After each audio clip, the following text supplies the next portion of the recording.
যার সিনাই কোরআন সে জান্নাতের মেহমান। কথা বলেন ঠিক কিনা? ফুলের বুকে থাকলে মধু, ফুলের মধ্যে থাকলে মধু, ভ্রমর যেমন আসে, কোরআনের জ্ঞান থাকলে পরে সকলেই ভালোবাসে।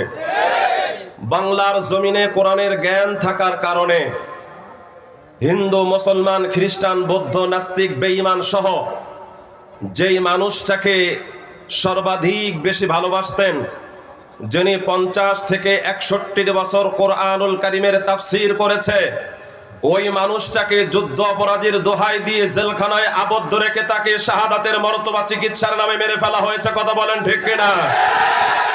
5 তারিখের পর থেকে আমরা সিদ্ধান্ত গ্রহণ করেছি, তোমরা বাংলাদেশ থেকে যেখানে পালিয়ে যাও না কেন, সেইখান থেকে হাতে পায়ে রশি বেঁধে তোমাদেরকে বাংলার জমিনে আনা হবে।